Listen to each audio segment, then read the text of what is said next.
If not then name it. अगर नहीं है, मतलब अगर वो होल नंबर नेचुरल नंबर नहीं है तो फिर उसका नाम भी बताइए।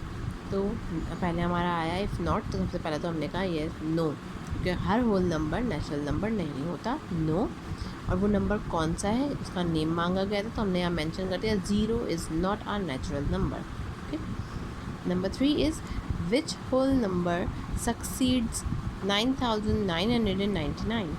कौन सा होल नंबर है जो 9999 को आगे बढ़ा देगा। सक्सीड मतलब आगे बढ़ जाना, ठीक है।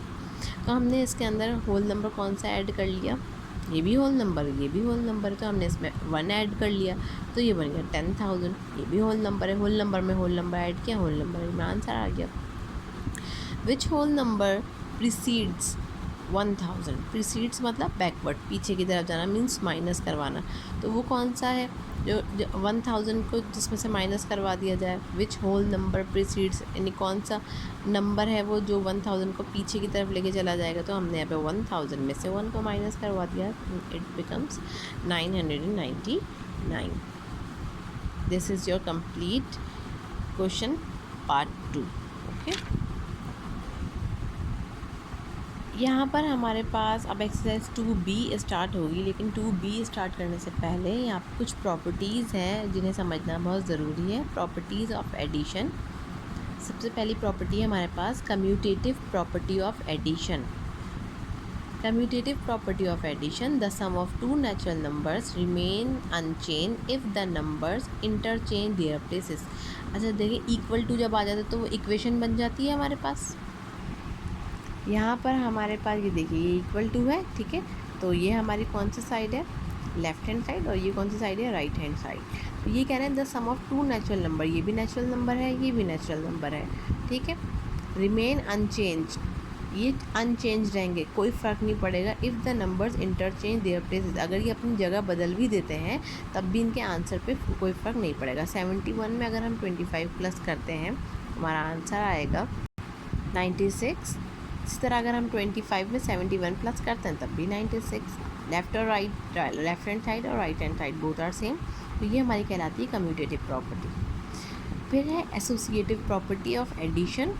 एसोसिएटिव प्रॉपर्टी में हमारे पास टोटल 3 नंबर्स होते हैं, राइट हैंड साइड पर 3 और लेफ़्ट हैंड साइड पर भी 3, ठीक है। और जैसे यहाँ the sum of 3 numbers remain unchanged if the order in which they are group is altered.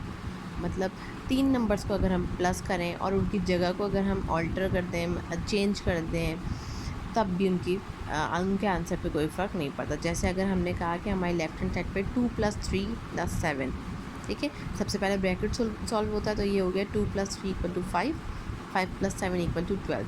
और दूसरी साइड पे अगर हमें दे दिया जाए 2 प्लस, अब ब्रैकेट में हमें दिया गया है 3 + 7, तो यहाँ पर भी हमने पहले ब्रैकेट सॉल्व किया, 3 + 7 = 10, और 10 में 2 प्लस किया तो हो गया 12। तो यानी यहाँ पर अगर हमने इन नंबर्स के ऑर्डर चेंज करें तब भी हमारे आंसर पे कोई फ़र्क नहीं पड़ा। ये हमने सॉल्व किया तब भी 12 आया, और हमने जब इस तरह सॉल्व किया तब भी 12 आया।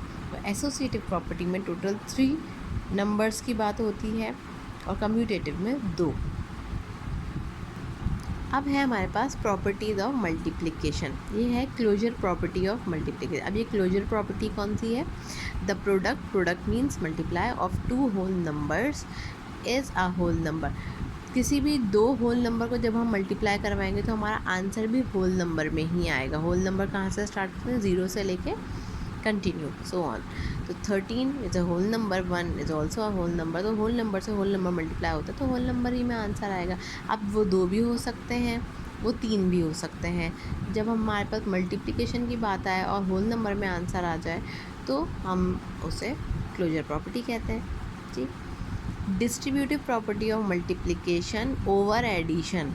अब यहाँ पर हमारे पास एडिशन भी नज़र आ रहा है और साथ में मल्टीप्लिकेशन भी। तो ये कौन सी प्रॉपर्टी, जब हमारे पास 2 ऑपरेशन यूज़ हो, टोटल कितने फंडामेंटल ऑपरेशन होते हैं, 4, addition, subtraction, division and multiplication, ठीक है।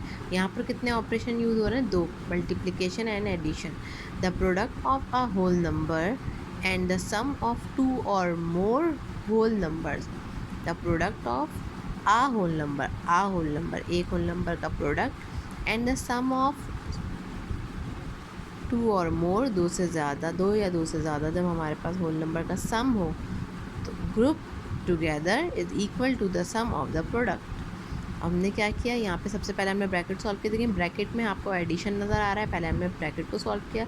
6 + 7 13, और जब हमने 5 को 13 से मल्टीप्लाई करवाया इट बिकम्स 65। ठीक है, तो यानी कि इसका क्या मतलब हुआ, the product of a whole number and the sum of two or more whole numbers group together, जब हम इन्हें ग्रुप कर लेंगे, एक साथ लिखेंगे, is equal to the sum of the product, तो वो किसके बराबर हो जाएगा, इसके प्रोडक्ट के। तो जो is equal to the sum of the product, तो वो किसके बराबर हो जाएगा, इसके प्रोडक्ट के बराबर हो जाएगा। ठीक है, तो ये है distributive property of multiplication over. यहाँ पर हमारी एक्सरसाइज 2B स्टार्ट हो गई, तो आपने ये काम अपनी कॉपी में ही करना है। फिल द ब्लैंक्स है हमारे पास टोटल 3, यहाँ इक्वल टू है, तो इट मीन्स कि हमें लेफ़्ट हैंड साइड और राइट हैंड साइड दोनों साइड्स को इक्वल करना है। और वो किस तरह करना है कि 512 + 205 is equal to dash plus 512। देखिए यहाँ पर ये दो नंबर को प्लस किया जा रहा है। ठीक है, तो ये कौन सी प्रॉपर्टी थी हमारे पास, कम्यूटेटिव प्रॉपर्टी। कम्यूटेटिव प्रॉपर्टी में ऑर्डर चेंज हो जाए, नंबर्स को आगे पीछे कर दिया जाए, तब भी उनके आंसर पे कोई फ़र्क नहीं पड़ता। तो अगर यहाँ ये कहना है कि 512 में 205 को प्लस किया जाए, तो हम यहाँ पे 512 ऑलरेडी लिखा हुआ है और मिसिंग कौन सा नंबर है, 205, तो हमने यहाँ लिख दिया 205, इक्वली आंसर आएगा। इस तरीके से यहाँ पे हमें कहा जा रहा है कि 5430 में प्लस किया जाए ज़ीरो को। ठीक है, तो यहाँ पर जो आंसर आएगा प्लस का, जब भी किसी भी नंबर में, नेचुरल नंबर में या होल नंबर में ज़ीरो ऐड होता है, तो वो होल नंबर या नेचुरल नंबर खुद ही आ जाता है। तो यहाँ पे ये आ गया। अब यहाँ पर हमारे पास है एसोसिएटिव प्रॉपर्टी। कैसे पता, यहाँ पे हमारे पास 3 नंबर हैं, 1 2 3। ठीक है, तो हाँ, जब यहाँ 3 नंबर हैं तो राइट हैंड साइड पे भी 3 ही होना चाहिए। अब 1 2 ये मिसिंग है। अब कौन सा नंबर मिसिंग है, 54 गिवन है। ठीक है, उसके बाद हमारे पास यहाँ 40 भी गिवन है। मिसिंग क्या है, 36, वो हमने यहाँ लिख दिया। अब जब हम सबको ऐड करेंगे तो लेफ़्ट और राइट साइड बराबर हो जाएगी। ठीक है, अब क्वेश्चन नंबर 2 देख लेते हैं। State whether the following are true and false. ये कुछ स्टेटमेंट्स हैं, हमें इन स्टेटमेंट्स के बारे में बताना है कि ये स्टेटमेंट ट्रू है या फॉल्स है। चलिए पढ़ते हैं। The sum of 2 even whole numbers is even. जब भी हम 2 इवन नंबर तो हो, इवन होल नंबर तो सारे ही होते हैं। इवन का मतलब ये है कि वो 2 से डिवाइड होते हो, तो उसका आंसर भी क्या इवन ही आता है। अब फॉर एग्जांपल अगर इवन नंबर है 2, और अगर मैं इवन नंबर ले लूँ दूसरा 4, तो अगर मैं 2 में 4 को प्लस करवाते हैं अगर हम, तो 2 + 4 इज़ इक्वल टू 6, तो 6 भी इवन नंबर है। इसी तरह अगर हम चेक करते हैं कोई और नंबर ले लेते हैं, 4 में अगर मैं 8 को प्लस करवाना चाहूँ, तो आंसर इज़ 12। 4 + 8 = 12।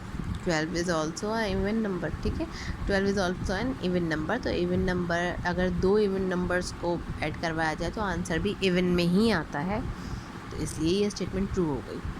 अब कह रहे हैं the sum of 2 odd whole numbers is odd. अगर हम 2 ऑड नंबर्स को ऐड करवाएं तो क्या ऑड ही नंबर आता है। ऑड नंबर हमारे पास कहाँ से स्टार्ट होता है, 1 3 5 7 9। तो अगर मैं 1 और 3 को ऐड करवाती हूँ, जो कि दोनों ऑड नंबर हैं, 1 + 3, answer is 4। 4 is an even number, तो इवन नंबर आ रहा है, यानी 2 ऑड नंबर्स को ऐड करने पर इवन नंबर आ रहा है। और ये हमसे पूछ रहे हैं the sum of 2 odd whole numbers is odd. Odd numbers को ऐड करके ऑड आ रहा है, तो ऐसा नहीं है, इस वजह से false. The sum of 1 even and 1 odd. एक नंबर इवन हो, एक नंबर ऑड हो, तो इसका जो आंसर आएगा वो इवन में आएगा, तो इवन में आएगा। तो हम देख लेते हैं, एक नंबर ले लेते हैं 2 is an even number. 3 is an odd number. 2 + 3 = 5। 5 is not an even number. 5 even number नहीं है। तो इसका मतलब ये कि अगर एक नंबर इवन हो और एक नंबर ऑड हो, तो ज़रूरी नहीं कि आंसर इवन आए। ये हर बार ज़रूरी नहीं, बाई चांस आ जाए वो अलग बात है, लेकिन ऐसा आए ऐसा ज़रूरी नहीं। इसलिए हमने यहाँ पे क्या कहा, फॉल्स। ठीक, ये हमारा एक्सरसाइज 2B के 2 क्वेश्चन सॉल्व हो गए। क्वेश्चन नंबर 1, क्वेश्चन नंबर 2, जो कि आपको अपनी कॉपी में डन करना है।